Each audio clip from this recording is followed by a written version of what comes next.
morning, everyone. It's my distinct honor to introduce our closing keynote speaker for the summer workshop. Dr. John Eckert is a Koppel Professor of Educational Leadership at Baylor University and the co-executive director of the Baylor Center for School Leadership. He taught in public schools for 12 years outside Chicago and Nashville. After completing his doctorate at Vanderbilt University, he served with the U.S. Department of Education in both the Bush and Obama administrations on teaching quality issues. He has won several awards in higher education as author of multiple books and articles, among these being Just Teaching, Leading Together, and The Novice Advantage. Please join me in giving Dr. John Eckert a big TSSP welcome. Thank you. Thanks for that.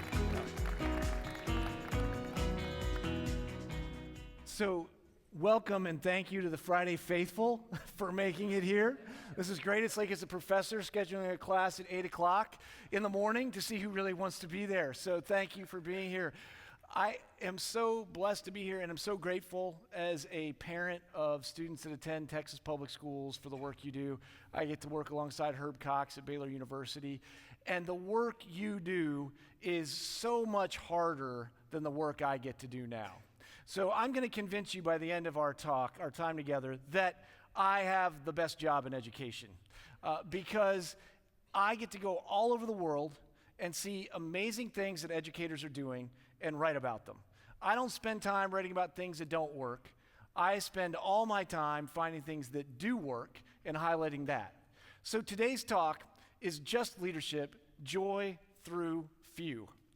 So we got into education not for all the bureaucracy and all the weight that comes down on us. We got into it because we want to serve kids. And to do that, we really only need to do three things. So for today, you're not going to need to see three versions of me. One is plenty. So most of the time on the two screens, you're going to be seeing data, slides, and pictures from the work that we're doing. If you want to move closer to see me, you're welcome to, but the screens are going to shift over to the slides, and they'll probably stay there for most of the rest of the session. So if we can bring up that first slide, this is the topic for today, and ultimately what we get to do is born out of the work we've done in all 50 states in over 45 countries with leaders from around the world. So when I say that we are doing this work with educators all over the world, we are. And just in the last 2 years, these BUs that pop up here, those are all the places I've been in the last 2 years, learning from leaders like you who are doing amazing things, and we just don't hear about those things. So my job is not to tell you how to do your job better. My job is to help you, help your teachers do less things with more joy. So by the time you leave, you're going to leave with 4 things that will reduce work and increase joy for administrators and teachers so that you can better serve not some students or even all students, but each student, because that's what we do. I love the Connected for Power for next year. That is powerful. We do this work better and typically only with each other, because it's not that many hands make light work. In education, many hands make work possible. So how do we do that in meaningful ways? So my son is a senior at Baylor. He'd never been out of the country until he got to Baylor. And the summer between his freshman and sophomore year, he went to Spain to do a study abroad trip over the summer. And my wife thought it would be a good idea for us to take our 2 daughters who were in high school, that we should take them to see him in Spain. Well, when we got there, it coincided with an event that's happened in Spain for over 500 years. At 8 a.m., for 8 straight mornings in Pamplona, Spain, this event happens. Because for some reason, people thought it would be a good idea to release 12 bulls who were trained to fight in the arena at the walls of the city, to run through the city to the bull ring. And they figured putting thousands of people in there with them, that's a great idea. Now you have to understand, I'm going over there and I have a 19-year-old male that I'm going with. Right? So what do we know about 19-year-old males? They have underdeveloped prefrontal cortexes, right? So my only hope in this to keep him from wanting to run was to watch the first day. So this is my vantage point from a 3rd floor balcony overlooking what is known as Dead Man's Curve.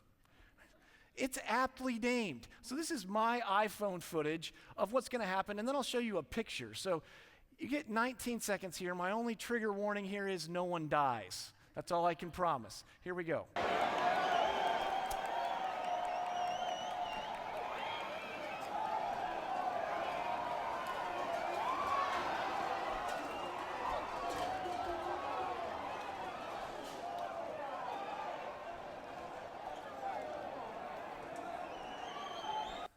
Right? So this is the dumbest thing ever. Like, what? So I look over at my son thinking, oh, well, that will penetrate the underdeveloped prefrontal cortex. You know what his response was? That was awesome. Now he's saying this as they're taking that guy off in a stretcher with blood pouring profusely from his head. That's his reaction. Now as I'm taking this video, my wife took this picture. All right? That's what you just saw. That's a still frame. And when I saw that, as an educator, I was like, oh, well, that's what the last few years have felt like in education. So I started naming the bulls. There's 2020, 2021, 2022, 2023. There's still more bulls. So let's name them what it's felt like. Isolation, depression, polarization. This is the world that we live in. And here, curled up in the fetal position, are teachers. And then, as Todd Whitaker said, you know, good administrators get in the way. So there's an administrator getting in the way. Got trampled by 6,000 pounds of bull, 4 1,500-pound bulls. Ran over. And so I've shared this story with educators all over the world. And it resonates every time. Because if you haven't taught or led in a K through 12 school since 2020, you don't really know what you're talking about. Right? Kids are still kids. Yes, but the reality is so different. And I teach in higher ed, but I call that fake teaching because it's so much easier. They're adults who are paying tuition who want to be there. And I work with master's and doctoral students that are amazing educators themselves. What you do is so much harder. So the next morning, we end up in the streets. This is 7:56 a.m., 4 minutes before a gun's going to go off to release these 12 bulls. 48 hooves on cobblestone streets coming up behind you. What could go wrong? It's finally sunken into my son's brain what we're about to do. So watch this. Ben, how are you feeling in the streets about 4 minutes away? A little jittery. It's real now. We're definitely here, but let's see how this goes.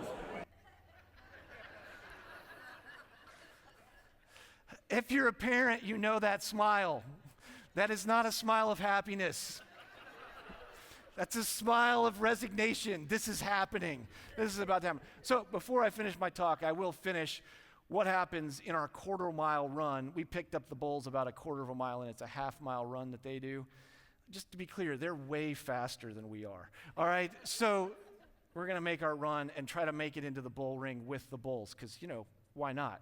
All right, so little cliffhanger till the end. But the reason why I showed you where we've worked all around the world is this book came out last year from Corwin, and it ended up being a best-selling book for them, not because of my writing. I am an adequate writer, but it's because of the work going on all around the world in classrooms everywhere. Herb Cox has 3 Baylor swag bags and 3 books at the end of the session. If you want to talk to me more about it, we've got 3 of them to give away. You can certainly grab the QR code. But the reason why I share this with you is this is to elevate the work that teachers and administrators do all over the world because it's powerful. And so these stories all boil down to basically 4 words. All right, so if you take just teaching, you combine it with leadership, it's joy for feedback, engagement, and well-being. No matter how you're delivering education, you have to address feedback, engagement, well-being, and it's best when we do it with joy. So as leaders, that's what we do. So it says decomplexified there. I shared this in our session right before, so forgive me for repeating, but you have to hear this. Because in the introduction to the book, I tell you why I'm using a made-up word at the beginning of each of the 8 chapters. Teachers don't have time to read whole books right now. So I decomplexified each of the 8 chapters into 5 to 10 bullet points. So it says, chapter 1, decomplexified. The reason why I use that word is when I was at the U.S. Department of Ed, we were preparing for a gathering of administrators and teachers from around the country. And this senior official who'd never spent any professional time in a classroom told me, she's like, you know what, John, we just really need to decomplexify things for educators. And I paused for a minute and I was like, do you mean simplify? And she's like, well, yeah. I was like, because decomplexify is not a word, which it's not. So don't let the irony be lost on you. This is a federal bureaucrat complicating the word for simplify in a condescending way to educators. Like, that just seemed perfect. All right, so each chapter is decomplexified. All right, so if we decomplexify the book into one graphic, here it is. These are the three wedges. Well-being's at the top, engagement, and feedback. So we're going to keep returning to that. But ultimately, few equals joy. All right? When we do this well, that's what unleashes joy. Not happiness, because happiness is contingent on expectations, but with deep joy. So here's how this works. 2019, teachers' expectations of administrators. They're here. All right? Happiness comes when reality exceeds our expectation. So reality was maybe you got some walkthroughs, staff meeting, paycheck, communication. Happy. Now here's what happened in 2024. Because COVID's real, teachers started to expect a lot more of administrators. Now here's the challenge for you as administrators. Your space to make them happy just shrunk. Because for happiness to exist, reality has to exceed expectations. So there's a lot more room for disappointment. Now, even if you are in a school with ESSER funds or other resources, you were able to reduce class sizes, give teachers mental health days. Provide them with subs that you don't have, reduce preps, give them more pay, or make every day Jeans Day. I can't tell you how many schools have gone, it's Jeans Day every day. It's no longer just Friday, it's every day. Because teachers, it's been really tough. So you used to have every day Jeans Day. Well, still, disappointment. So here's the lesson for my two dogs. So Charlie's 10, Gus is a puppy. We just got him this year. So Charlie had expectations of what the puppy would be like. All right, reality was down here. That led to Charlie's disappointment. He wasn't such a big fan of Gus. Now, Gus came to us, and we had expectations of a family. He's a great puppy. Reality exceeded our expectations, so happiness. So here's the lesson for Charlie, for you, and for your teachers. When they come back to school in August, share this powerful message with them. All right? Just lower your expectations. A lot less room for disappointment, and a lot more room for happiness. All right, so that's it. Just lower your expectations. Now, the reason why I share that is what we do is not contingent on expectations. We have to work from the abundance that we have. For me, as a believer, it comes from the overflow of God's love for me that I can then reflect that out to others. But as was mentioned in the introduction, I taught for 12 years, middle grade students, particularly in science, and coached girls and boys basketball, girls and boys tennis, loved it all. Went to Vanderbilt for my doctoral work, and from there went to the U.S. Department of Ed, where I proceeded to then travel all over the world talking about teaching quality issues, and worked with 3 different secretaries of education across both Bush and Obama administrations. But what I realized when I was there, I mean, we pumped out $100 billion in stimulus funds in 6 months when I was there. But what I realized is I didn't know if it was making a difference in classrooms. So I had to get back to teaching. So in my office at Baylor, these are my classes with post-it notes and prayer requests for kids, because we know that teaching is about building relationships.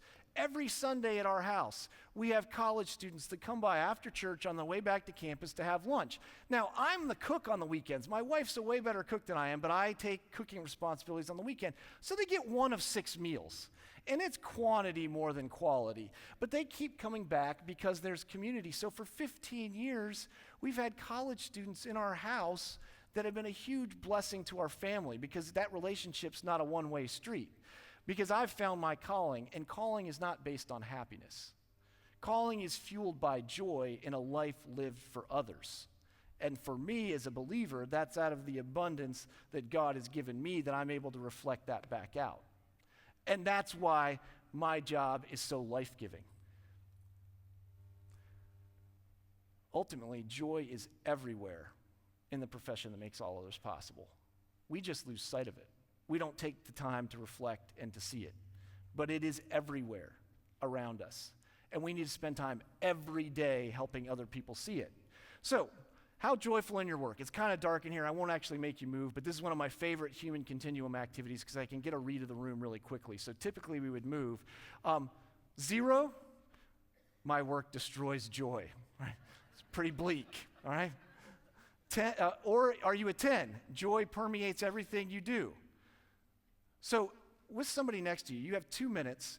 I want you to sit on this for a minute because Zaretta Hammond says we remember negative things right away, but we need 90 seconds to 2 minutes to remember positive things. So this is my gift to you, 2 minutes to share with someone next to you. You don't have to get up and move, but tell them if you're a 0 through a 10, share one time you experienced joy through struggle. One time. All right? You have until that timer fills in green. So find one person, tell them what number, and one time you experienced joy through struggle, because joy is not the absence of struggle. All right? Go ahead. Talk to somebody next to you.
Won't move.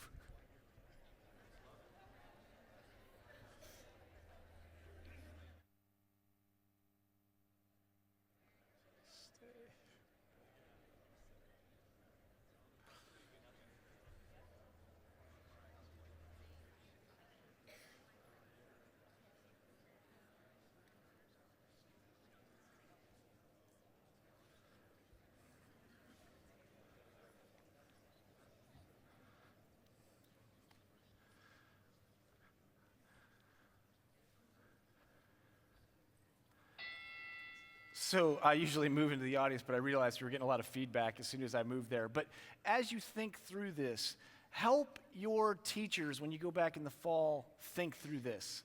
Because here's the thing, as just leaders who lead for justice and flourishing, we lead for joy through feedback, engagement, and well-being. So this movie came out in December of last year. Great book, Boys in the Boat.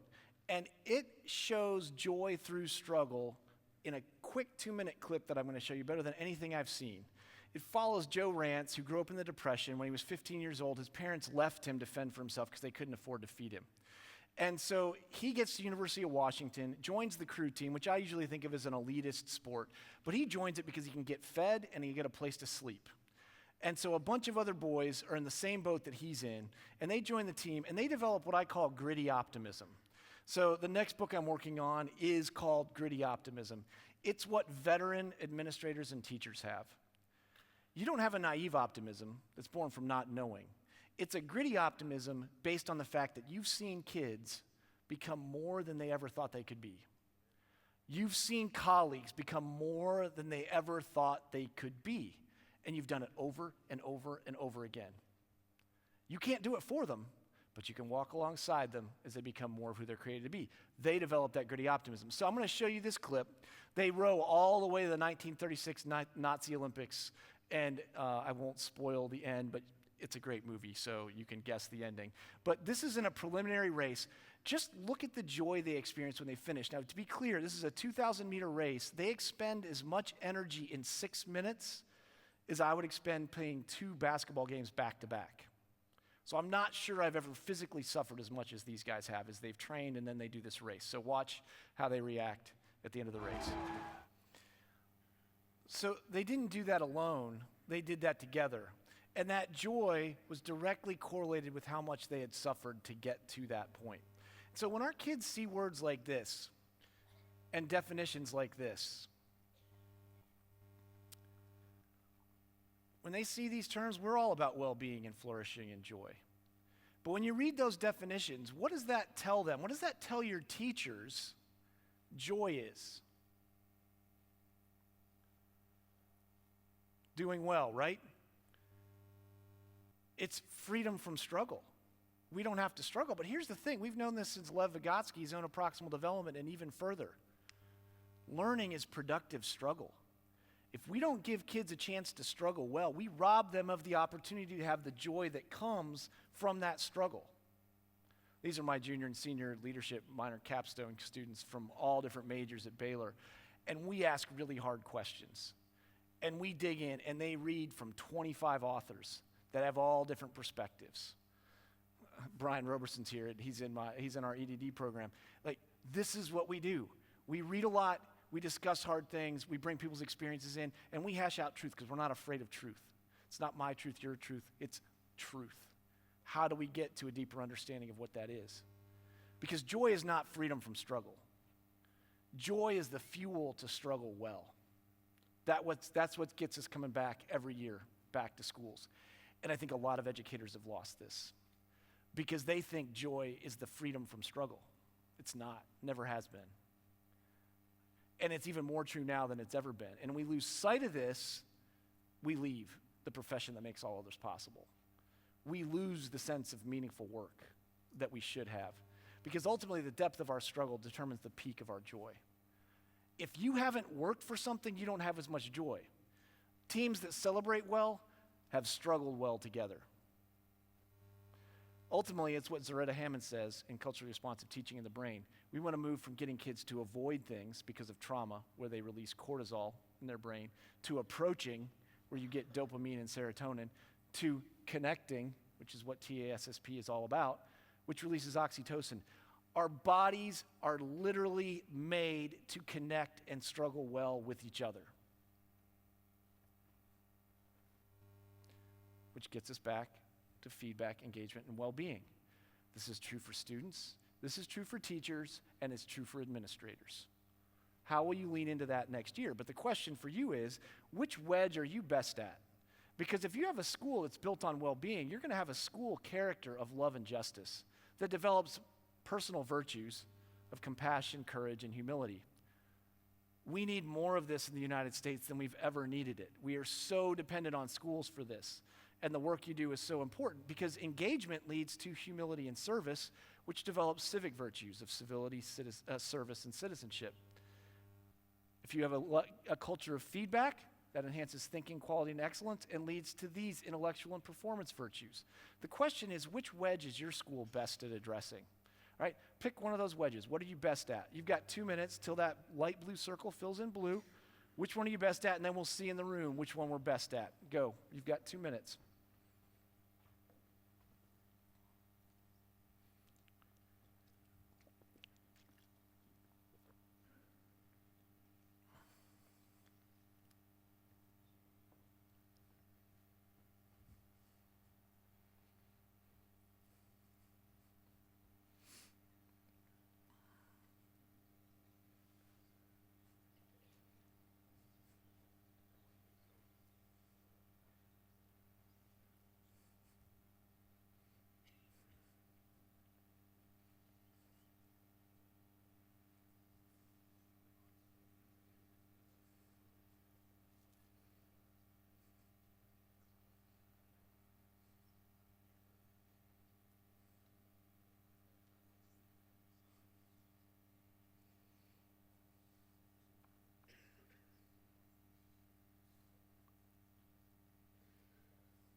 Okay, let's do a quick show of hands here as you wrap up that conversation.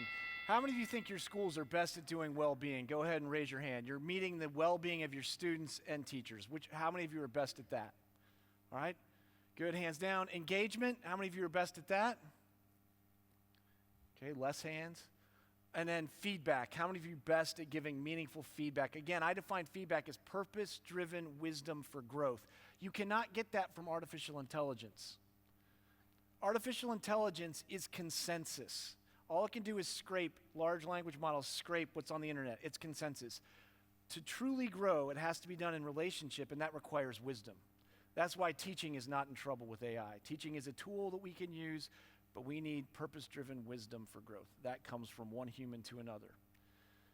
So most hands went up for well-being. Some of you didn't put your hands up for anything, so I'm really concerned about your schools, all right? But if kids aren't well, they're not going to be engaged. If they're not engaged, you can't give meaningful feedback. Now, feedback can feed well-being, and engagement can as well, so it's an iterative process. But you have to have all three of those. Now, in this 2-minute clip from Coda, Coda was the 2021 Academy Award winner for Best Picture. How many of you have seen Coda? An amazing movie, especially for your people that do performing arts. They need to see this. Because Ruby is the daughter of 2 deaf parents and has a deaf brother. She's the only hearing member of her family. And it takes you through her experience as a senior joining the choir. She loves to sing, but she doesn't know if she's any good because nobody that she lives with can hear her. So she joins, and she has this interaction with Mr. Villalobos. And it's one of the most powerful scenes I've ever seen between a student and a teacher. And it's not flowery, Robin Williams in Dead Poet Society, Aaron Gruwell and Freedom Writers. It's not cheesy, overblown. It's like this is how these interactions happen every day in schools across Texas. So Mr. Villalobos tells us, one other piece of thing you need to know. Ruby's dad is a fisherman in Gloucester, Massachusetts, and before coming to school each day, she goes out on the fishing boat with her dad and her brother. So that's what she thinks her future is. Mr. Villalobos tells her, you can sing, you have no control, but your tone is lovely. I love the direct honesty of that feedback. So notice he starts with feedback here. So be looking for feedback, engagement, and well-being through this clip. Ruby says, thanks, it's my favorite thing. What are you doing next year? I don't know, working with my dad. Mr. Villalobos says, no college? Ruby, I'm not good at school, I can't afford school. They have scholarships. Okay, just in that interaction, see the feedback, the engagement, and the well-being that he's addressing there. Now, watch this clip. He finishes the scene with this statement. You will need to sight read and learn a classical piece. He's thinking of an audition that she can do at a school that he graduated from in Boston. I'll need you nights and weekends. I do not waste my time, so if I'm offering, it is because I hear something. For the first time in her life, someone has heard her. That's what we do as educators. Kids need to be seen, known, and loved. For her, she needed to be heard. And he heard her with expertise that she couldn't imagine. So typically, we would take time to discuss this, but since this is a keynote, I'm going to go through this briefly. He starts with feedback, and he ends with feedback, right? And it's blunt. It's not flowery. It's honest, right? He engages her with a question, how do you feel when you sing? And then he makes her uncomfortable. As teachers, we need to remember that we need to make people uncomfortable. That's part of our job, but in a space of psychological safety. So she pauses. A lot of teachers would have stopped there, especially beginning teachers, and they would have let it go. But he stands and he waits, and he just says, try, with his arms crossed, which doesn't communicate that he's closed off to her. It's like, I know you can do this, and I'm waiting. And then with no other verbal cues from her, other than that little nod and smile at the end, he is rewarded because of that engagement with a more beautiful expression of what it feels to sing than could have been put into words because he let her express it in her heart language. That's the reward for truly engaging kids well. Right? And then he's addressed her well-being because he's imagined a future for her that she could not imagine, and he's given her a way to get there. They have scholarships, and I'll help you. I'm not doing the work for you. I'm not being some superhero. It's, I will help you. You do the work, and I'll help. So that's how he addresses all three of those, feedback, engagement, well-being, in 2 minutes. Now, the key for us is not to miss the trees for the forest. So in the book, I write this. Each is a separate definition from all. Webster defines all as the whole quantity or extent of a particular group or thing, and each is defined as every one. As flourishing leaders, we must first come to the realization that all and each are two completely separate terms. I got brought to the U.S. Department of Ed to help reauthorize No Child Left Behind. I was one of 5 teachers that got brought in.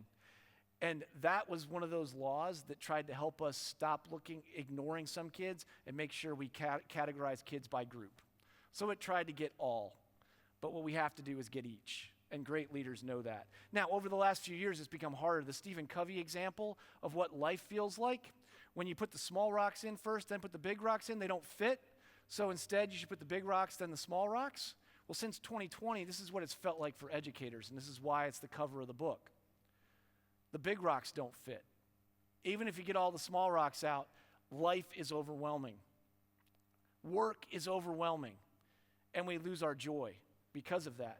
So your last conversation with a partner is here. You have 2 minutes till this yellow circle fills in green. Where are you spending most of your time for how you're thinking, what you're doing, and what you're getting? Where are you spending most of your time? Which side of this are you on? All right, go ahead and start the timer. 2 minutes. It's your last conversation.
Okay, fist to 5. Fist being completely exhausted, 5 being life-giving. Where do you spend most of your time in your work? I know this is June. If I was asking in February, this would probably be a different answer. But where do you fall? Fist to 5. All right, go ahead. Quick show of hands. I can see most of you. Give me a quick show of hands. Fist to 5. 1, 2, 3, or 4 is somewhere in between. All right, we got some fists out there. Look around. If you have a colleague that's at a fist, they need some help to see the life-giving work that they do. So joyful people lead joyful communities. So what's the best way to enhance teachers' joy? It's one of our jobs as administrators, right? It's not jeans on Friday, donuts, coffee, signs in the yard. Those are all nice, but those are Band-Aids. We need to help educators see their contribution to each student's flourishing, because that's why we got into education in the first place. We need to help them see what they do for those kids. And so we want to be catalysts. Again, former middle school science teacher, love this definition. Think it is critical for leadership in 2024. And if you're connecting for power next year, this is what it is. It's an agent that provokes or speeds up significant change or action without being used up. It's sustainable leadership because we come alongside good things and help make them better. Where are the people in your building, administrators and teachers doing amazing work, students doing amazing work? How do we accelerate those? That's life-giving. Are we going to be crabs or are we going to be turtles? Dan Duke, sociologist, coined the term crab bucket culture for elementary schools. Because when a teacher gets identified as Teacher of the Year, what do the other teachers in the building do? They drag them down. Todd Whitaker talked about this on Wednesday. They drag them back down. They're like, oh, well, they just get the good kids. They're the principal's pet. They get the good classes. They get extra resources. We drag them down because crabs could climb out of the crab bucket if you go crabbing, but the other crabs drag them back down. All right? Turtles, on the other hand, the sea turtle lays their eggs in the sand near the ocean. The eggs hatch. The strongest turtles get out first. And they even start helping crack the shells of the other turtles. And then the stronger turtles use their flippers to push other turtles up and out so that they can make their journey back to the sea. So the strong turtles are not dragging people back down. They're pushing them out. So as educators, I loved the ants yesterday from Gary, but we don't want crabs. We want people that are turtles. This is what we want to be. We want to be those people that are pushing our students, our colleagues, up and out. That's what TASSP is all about. How do we do this? Now, I'm going to summarize 5 books really quickly because I've been researching collective leadership since 2015. All right? And here's what we found from 16,000 surveys since 2015.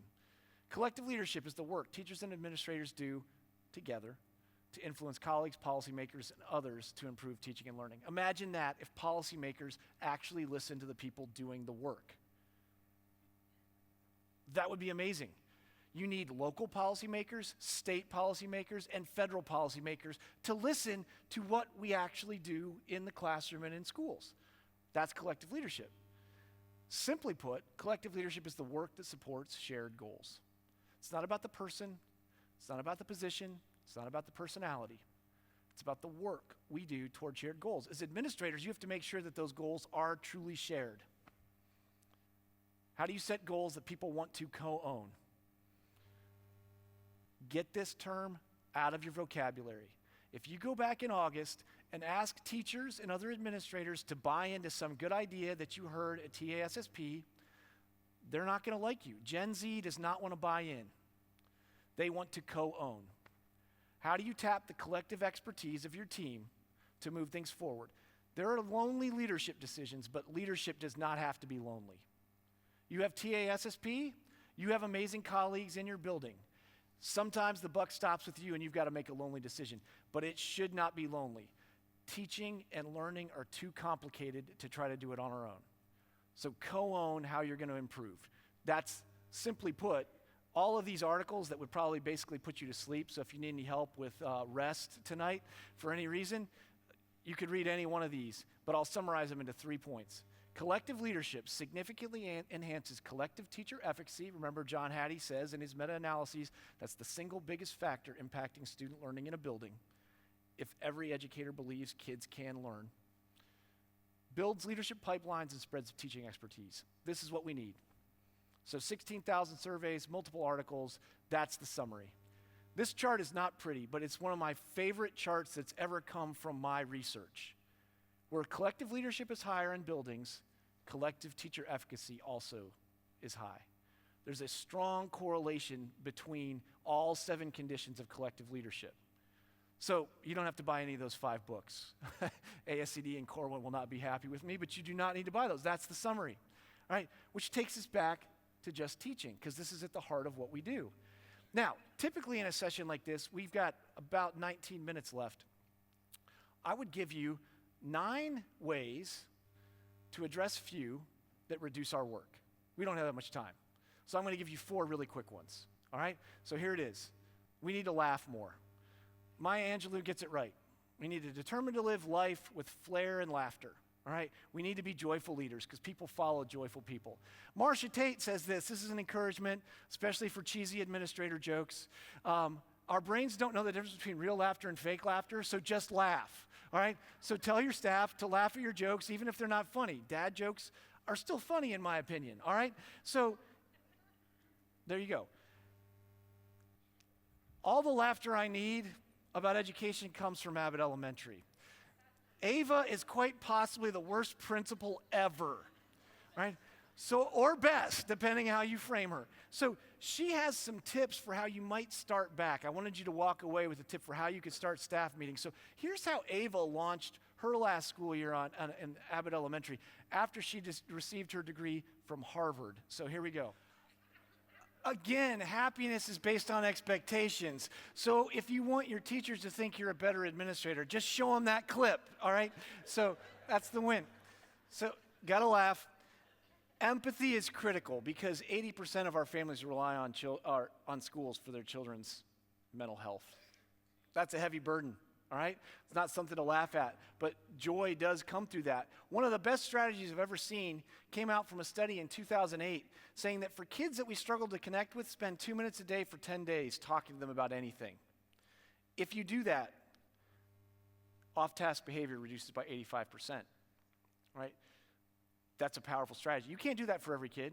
You have to find the kid who needs you to do that each day. Now, as administrators, it may be colleagues that you need to do that with. So between now and August, is there somebody that you need to reach out to on a regular basis to build that trust and relationship and understand their experience of your school from their perspective? Because ultimately, engagement is very much tied to well-being. This study from Gallup found that for grade 5 and grade 11, the most critical thing to engagement is, do I have a best friend at school? So that's true for kids. It's probably also true for educators because we're all human beings. Second most important factor for engagement, I have at least one teacher who makes me excited about the future. Every kid needs a champion, as Rita Pearson says. How do we find those champions? So at the end of each chapter, and some of you are trying to catch pictures. I move very quickly through these. I have a QR code at the end. You can get the slides, but feel free to take pictures, whatever you want. This tool, we have a tool at the end of every chapter. You can download these for free. There will be a QR code for that to help you analyze what does it look like in a classroom, in a school, and in a district. These elements of well-being. So, engagement. There are 3 ways. We're only going to pick one. That's presence. How do we increase physical presence so we can have engaging content, give kids the opportunity to consolidate their learning, collaborate well, so they can create beautiful things? All right, so I'm going to use this clip from Apple about what they did when Steve Jobs came back to Apple and changed the way they design things. So watch this video. What if we could do this with kids? And what if that's how our schools signed our work? What if that's what we did? Because ultimately, engagement is not about entertainment. It's not simply doing what students want us to do. Engagement is not about compliance, simply getting students to do what we want them to do. Engagement is about finding joy in learning for both teachers and students. That's when the work's fun. That's when it brings joy. The challenge is, I just showed Apple, but I'm also say, since 2010, this has been the reality in classrooms. This is not survey results. This is actually tracking students' phones. 11 to 17-year-olds receive 273 smartphone notifications per day. This is how much time they spend on their phones by hour. Look at those 16 and 17-year-olds. There is not any hour of the day where on average they're off their phones for the entire hour. Look at the hours during the school day where they're on their phones. Now, for those of you that were big bring your own technology proponents, this next graph might be encouraging to you because 1.4% of the time, students are using their phones for educational purposes in the room. That's not survey data. That's actually tracking student phone use, right? 97% of college students say they use their phones for non-educational purposes in class. That study was in 2016. It hasn't gotten better. We know students who use smartphones in class learn less. We've known that since 2013. And students who use smartphones in class get lower grades. Right? Here's why. Depending on where the phone is, if it's on their desk, in a pocket or bag, or in another room, here's what happens to working memory and fluid intelligence. Significant drops in both. Just having the phone in the room does this. We know this as educators. My biggest obstacle to connecting with you in this room right now is partly because it's very empty, but it's partly because you have smartphones and you're very busy people and you don't want to be distracted, but you are because that phone is there. 46% of teens say they're online almost constantly. That's up from 24% in 2015. F.E.W, didn't even know what this term meant. It got coined in 2018. How many of you have heard the term F.E.W before? So it's when you're talking to someone and you interrupt yourself or them by whatever just showed up on your phone. And what that subtly communicates to that person is, this is more important than they are. We don't even notice it happens so much anymore, but notice it when you do this. When you F.E.W the next person you talk to, notice what they do. They grab their phone, right? Because I'm important too, right? That's not the way we enhance presence. Jonathan Haidt just came out with a book, The Anxious Generation. If you haven't read it and you're a parent or an educator, you need to read it because the data is devastating. He's making a strong case that we've rewired childhood and created an epidemic of mental illness. He said, kids need more bruises and less scars. Let them be in the real world, protect them in the virtual world. That's where the predators are. That's where the damage is done. Here's what's happened. The technology adoption of phones has outpaced any other technology adoption in history. From 2010 on, look at how quickly smartphones with social media became ubiquitous. And then look what's happened to anxiety, particularly among girls, but also among boys. Look at the percentage of kids that are satisfied with themselves, right? There are many reasons that could have happened to do this, but he cites this example. He includes this picture from a model who was willing to put this out here because kids are comparing themselves to things that are not real. So look at the change here. From the bottom right corner to the upper left. You cannot measure up to that. 13-year-olds have no ability to fight that comparison. He says this, all the social emotional learning curriculum, all of the interventions we do with counselors and therapists, if kids have their phones, we are standing on a whale fishing for minnows. We have to protect them from being turned into products by the companies that are in a multi-trillion-dollar industry to keep their attention. It is very hard for a teacher to compete with that slot machine that sits in kids' pockets. One teacher emailed him and said this, give teachers a chance, get smartphones out of schools. This came out in Washington Post, May of this year. It's Connecticut Middle School. I love this line from it. It's not as though the middle school, Illing, had allowed cell phones in class previously. Like 3/4 of all U.S. schools, it didn't, but such policies rely on individual teachers to carry them out, making them effectively an unenforceable wish. You have the good teachers and the bad teachers. You have the cool ones and the not cool ones. Who enforces, who doesn't? That's a quick way to erode trust in a school. Love this quote from this interview from this student in California. He said, once they banned smartphones in his high school, this is all that was left. Now there's no other thing for us to look at or do except for talk to our teacher or pay attention. Right? That's the win, all right? That's it. So that doesn't take any extra work. Just think about that. Now, when we get to feedback, you have to go back to assessment. When you hear the word assessment, what words come to mind? Just throw them out, yell them out. Test, anxiety, stress. As human beings, we don't like to be judged or evaluated, but we all want to improve. Here's the good news about assessment. It comes from the Latin root word, which means to sit beside. What if teachers and students began to think of assessment this way? That fundamentally changes what we do. Okay, I'm going to summarize 2 books in 5 bullet points for you here. It's about getting better at getting better. To do that, you got to be truthful. You got to have hard conversations. Always be respectful. The easiest way to do that is to focus on improvement because we all want to get better. We just don't like being judged or evaluated. And then last, ground it all in the context of relationship. In fact, you can't do the first 4 if you don't have the 5th one. Right? So everything in feedback goes back to these 5 bullet points. You're not loving a kid well when they're a 7th grader and you're telling them they can read fine and they're reading at a 1st grade level. That's not loving them well. To love is to will the good of another. Professionally, this is what we need to do. This is hundreds of years ago, Thomas Aquinas came up with this definition. So, loving others well is doing what Brad Livingstone does. Brad Livingstone is the 1st gen at Baylor. He's married to our president, Linda Livingstone. He teaches a World War II class every fall. And in that class, the students have to thank as many veterans as they can in the course of the semester. For the kid who thanks 50 veterans outside of class, they report in every Monday.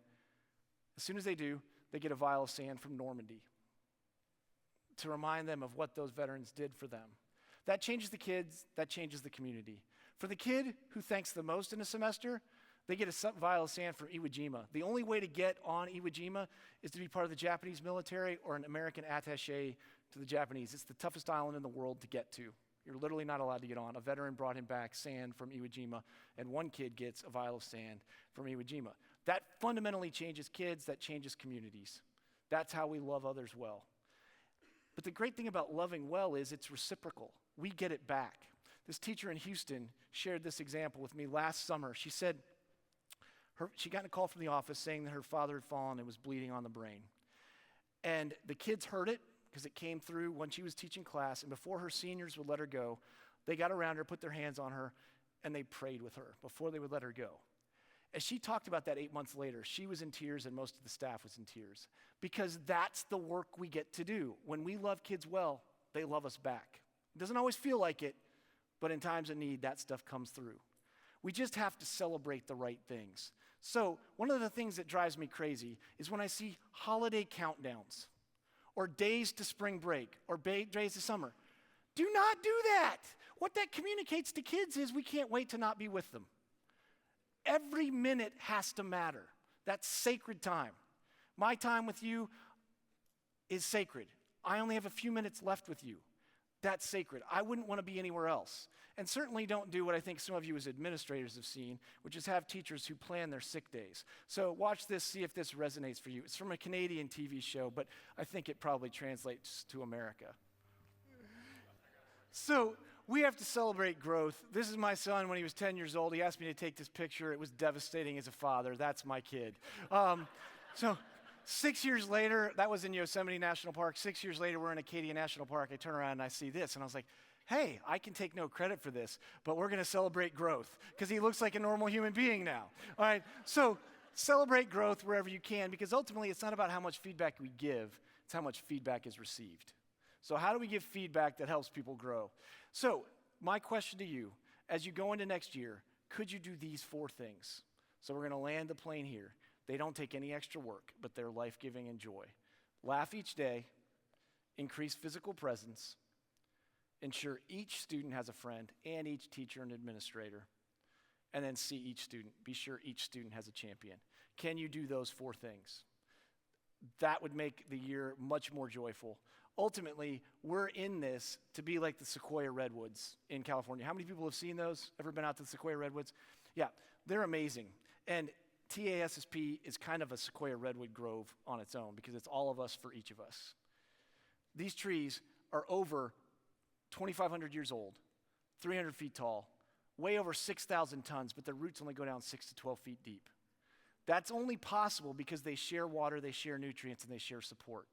That's what you all are for each other. That's what your students need in your schools because it's our job to grow giants. We can't grow giants on our own. We have to grow giants with others. So we dedicate all our work at the Baylor Center for School Leadership to do this. So free resources right here. Every 2 weeks, a podcast of amazing work educators are doing around the world. Articles every 2 weeks from educators doing amazing work. And then in September, we do a Culture of Joy event that is free. A donor pays for it all. From 1 to 6 in the afternoon on September 9th, we just explore how to build joy into our cultures. I told you you could get the slides. If you want the slides, they're on that green QR code. The tools are on the middle one. The book is on the far left one. I have 3 up here, so at the end of the session when you're done, feel free to just come up and see me and Herb Cox. Everybody knows Herb. Even if you don't know me, he's got 3 bags of Baylor swag and books, so I've got some free ones to give away, but feel free to grab those because ultimately, and I can bring that back for you, ultimately, it's our work to be in the arena. So I told you, the bowls at the beginning of the story, the goal is to get into the arena. So this is my son and I. There's 20,000 people in the arena cheering, not for us, but for the Bulls.